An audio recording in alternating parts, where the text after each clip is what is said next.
Morning, everybody. Today we are going to continue our work with those ratios and similar triangles. Sorry, not similar triangles. We're just working with ratios and the internal ratios of triangles. Today we're going to talk a little bit about the trig ratios, and I want to introduce you to those. They are sine, cosine, and tangent. And each of those, sorry about the glare. There we go. Brilliant. Great job with technology, Faust. Anyway, those are the three ratios. And when we have a triangle, and we'll only be dealing with right triangles in this class, they represent and talk about how this side relates to this side, or this side to the hypotenuse, or this side to that hypotenuse. Remember, we talked about when triangles are similar, we know their degree measurements, and it doesn't matter how big or small they get.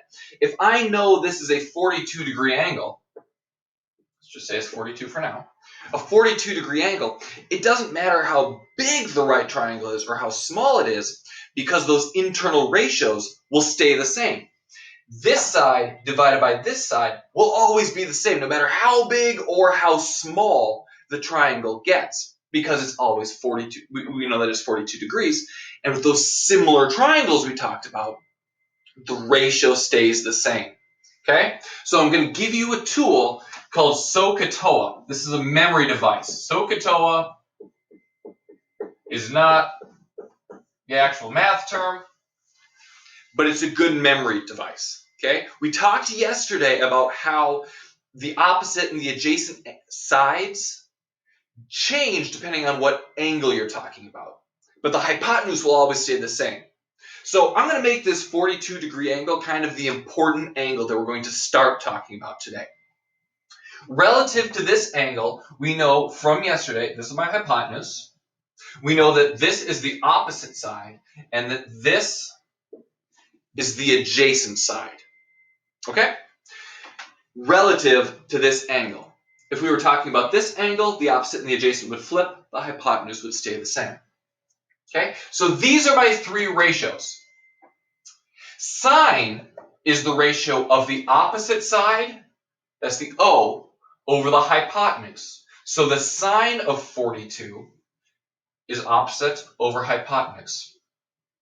The cosine is the adjacent over the hypotenuse. That's where that A and H comes from. Tangent, then, is the opposite side over the adjacent. So each of these three is a ratio. So sine of 42 degrees is going to equal my opposite over my hypotenuse. Now, sine of 42 is what the ratio is. If you plug sine 42 into a calculator, I use Google Calculator a lot when I'm at home, and it works really well as long as it's in degrees. And we'll talk about that. But if you plug sine 42, it'll tell you what the ratio of this side divided by that side is. If you plug in cosine of 42, it'll tell you what the adjacent side divided by the hypotenuse is, and if you plug in tan 42, it will tell you what the opposite divided by the adjacent side is. Okay? So, the reason that we talk about this is because right now we'll generally have either the opposite side or the hypotenuse side or the degrees. There are three pieces of information you need for all of these problems.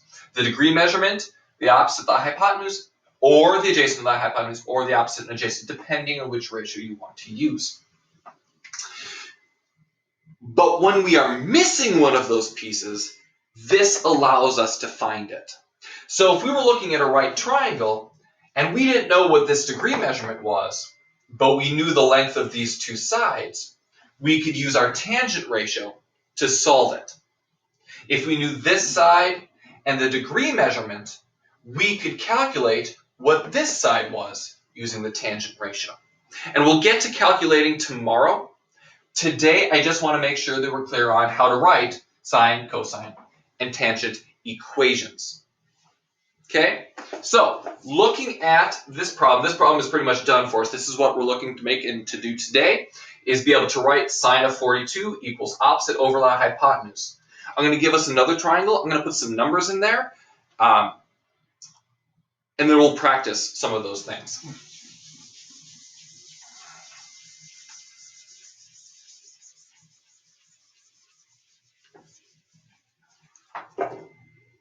So we're still dealing with a right triangle.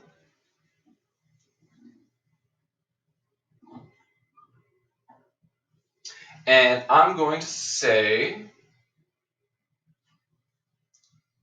let's make this, just because I like them so much, we'll make it 3, 4, 5. And I'm going to pause this just for a second because I need to grab the angle measurement. All right, so the 53.1 just popped up on your screen, which is kind of a weird and random measurement, but it's the correct measurement, so I wanted to grab that. All right, so today what you're going to be asked to do is to write the equations, which is the first step in what we'll be doing tomorrow when I pull away one of the pieces and ask you to solve for it. This is also the last thing that there will be an assessment on, or rather the next thing there will be an assessment on. So when you are done with the homework from today, you can schedule an assessment for sine, cosine, tangent stuff, setting up the equations. Okay, so looking at these, I'm going to want my sine ratio, my cosine ratio, and my tangent ratio.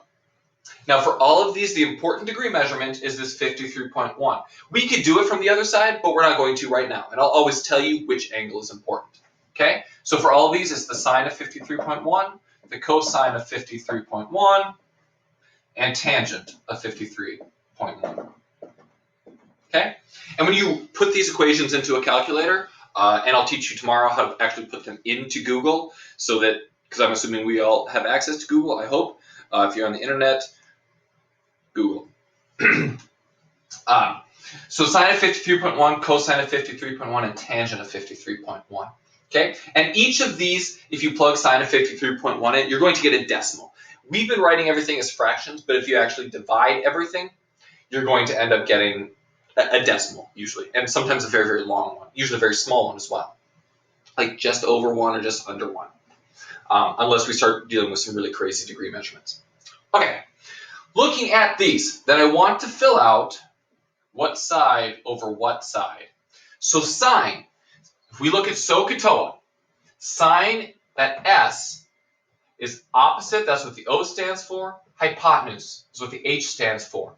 And the first letter always goes on top. So sine is opposite over hypotenuse. So opposite of this angle, this is what we did yesterday, is 4. And that goes on top. The hypotenuse of this triangle is 5. Remember, the hypotenuse is always opposite the right angle or the longest side. Cosine is my adjacent over my hypotenuse. Adjacent to 53.1 is 3. My hypotenuse is 5. So 3 over 5.